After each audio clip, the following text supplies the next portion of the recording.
Hey! Welcome back po dito sa Denry Adoy TV Sports. Well, ating pag-usapan na guys ay ganito. Ito po palang si Junmar Fajardo, no? Meron palang kinimkim ito, okay? Na siyang naging motivasyon. Okay? Alright, ano yan? Kasi hindi po yan nailabas eh. Ako ngayon ko lang nalaman nung nabasa ko eh. Ano yan? Yan ang ating pag-uusapan at mga pasyaro. Bago po yan, magpapasalamat muna si Doy TV sa inyo ha. Patuloy na sumusuporta sa Facebook at YouTube. Salamat sa mga hindi pa po subscriber ng channel na ito. Aba, 17K na po kami. Sakma na kayo sa amin guys. Alright, road to 18K. Pindot na po. Lalo na sa panahon po ng off-season, marami na naman po mga fake news trades na lalabas. Dito po, mga fact check nyo, no? Sa channel na ito. Dahil ito po ay ayaw ng fake news. Okay? Ito po ang fact checker. Alrighty, so dito na po tayo sa ating gustong pag-usapan na si Junmar Fajardo po pala. Meron pala itong matinding inspirasyon, motivasyon. So ano po yan? Rektahin na natin. Di yung second place trophy po nila, sila po yung natalo noong nakarang Philippine Cup sa Meralco. Siya pala nagtago nun sa bahay nila. Yes, tama. At hindi lang yan. Alam nyo saan nilagay? Comment nyo dyan. Sa pintuan. Bakit? Para daw po, every time na lalabas siya ng bahay, makikita niya at maaalala niya. Alright.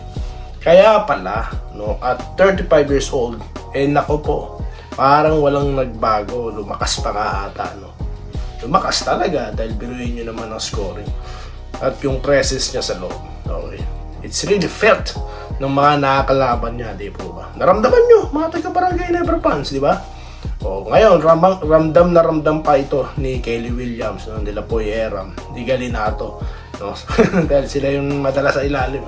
So, yan po pala yun. Okay. Matindi, alam nyo, marami po talagang mga lessons, na naituro itong finals na to sa atin kasi. Alright? Mga lessons in life. Diba? Maganda, Gandang yun. Biruin mo. Kasi marami pong pagkakataon na tayo nakakalimot minsan sa ating sa ating goals, Sa ating plano. Lalo na, halimbawa, dito sa abroad, nagpunta ka rito. Minsan makakalimutan mo po talaga or marami po ang nakakalimot talaga, Nagka-amnesia kung anong rason nila. Aba, kung meron ka palang ganyan, kung gagayahin mo yan, maalala mo, halimbawa, picture ng family mo sa pintuan. Ayaw nga pala. Lalabas ako rito para mag-work para sa kanila. Di ba? Ang ganda, Ang ganda talaga, guys. Okay? So, yan po. Biro mo, tahimik lang po si Fajardo, hindi nagsasalita, di po ba? Pansinin nyo, siya na pinaka-cool, di ba, sa loob. Yun pala, meron palang matinding motivasyon ito. At talaga palang kinimkim niya yung second place na yun, guys.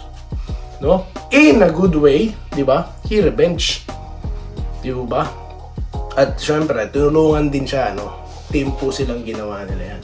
Pero nyo, di ba? Ewan ko lang kung alam ito ng mga teammates niya, ha? Alright? Okay? Pero yun na nga, ang mga pangyayari dyan. If I'm not mistaken, nirush ko lang kasi yung pagbabasa ko. Si Ross ata may sabi niyan, So alam din siguro sa kanila. Or alam nila yon dahil syempre nasaan yung trophy? Nandiyan kay Junmar, di ba? Alam nila. Pero alam ba nila kung saan nakaposisyon? Di ba? Yun, sinabi ni Junmar, kinonfirm niya. Alright? Basahin nyo na lang dyan sa screen. Dyan ko po nabasa yan. Alright? So yun po guys, At yan po komentohan ko lang kasi ang ganda po ng lesson na yan. Alright? So dito na po tayo sa ating mga pa-shoutout guys. Magpapa-shoutout na po si Doy TV na dinudumog pa rin po ng maraming viewers, Okay, biruin nyo guys, yung iba po mga maraming subscribers, makakilalang YouTube channels na. Aba, halos parehas na lang po kami ng views, Galing po talaga, Salamat sa inyong pag-suporta. Gerald Castillo, ako kasi Lods, ang late father ko, SMB fan siya. Kaya pag nagtapat ang SMB at Jeans, lagi kami nagtatalo. Ako syempre madalas mapikon. Ngayon wala na father ko. Sino sinuport ko SMB sa finals para sa kanya. Ang ganda naman po. Talaga pong maraming makapagdamdamin talaga itong finals na ito. Yung pag-apala ng SMB talaga marami na to, Pero of course sa TNT, we respect them, Okay. Alright. Sila po yung nalulungkot pero hindi po sila nahihiya, no? Bakit? Maganda yung pinakita nila, guys. Kahit po hurt yung mga players nila, di po ba? Naglalaro. Si Vosotros, pinagtatawanan yan sa kanyang legendary layup. Pero, yan po, nung na-injury yan, isa-isang sequence ng laro, tumayo kagad yan, no? Para maglaro, no? Kaya ako, kakalimutan ko yung legendary layup niya na yun. Yung lagi naaalala ko kay Vosotros. Okay? Alright, sa mga nagkikriticize sa kanya, baka di nyo napanood yung sequence na yun. Alright? Sunod, si Eram, di ba? Multiple injury na dinadama ng tao, di ba? Naglaro pa. Alright? So, yan po din yung i-consider, alright? Andres Itolantaso nagko-congrats, okay, sa SMB at MVP. Alright, si Jericho Cruz right now.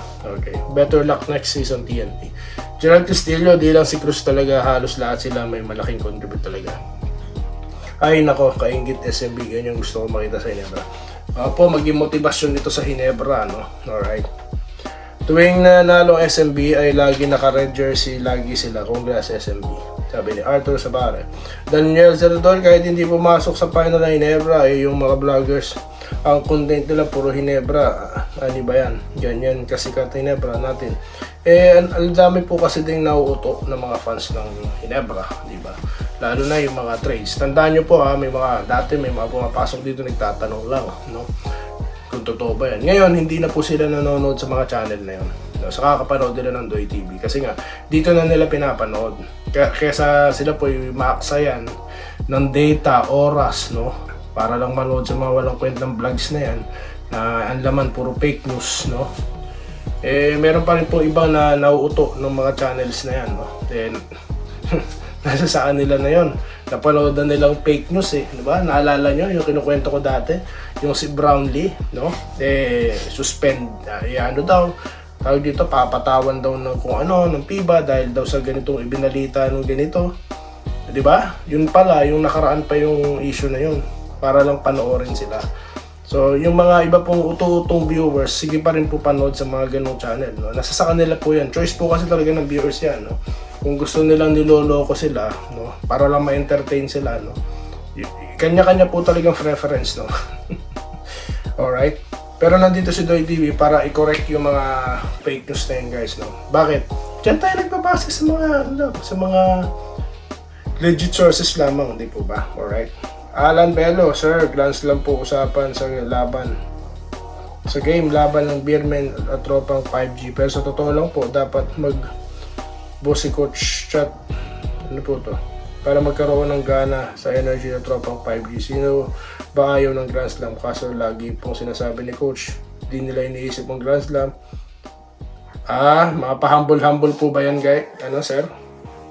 Dapat talaga, we want Grand Slam! Yan talaga, parang nagrarally, ganun po ba yung gusto nyo, sir, no?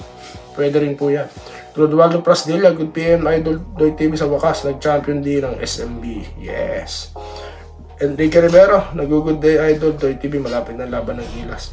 Pag-usapan po yan, natin yan po ilan sa mga topics natin dito sa Doy TV. Coach Leo, maganda po chemistry nila, Jericho at Tis Ross. Mabilis ang galawan at maganda ang depensa. Yes, nag-improve po talaga. Congrats SMB. From Bong May Kawayan, Bulacan, Renato de la Cruz. Congrats on Miguel Birman for being champion. You stop TNT for Grand Slam. Edwin Lobo, see you next season. October 5 daw po, sabi ni Edwin Lobo. Shoutout po sir, All Filipino Conference. Paret? Talaga po ba?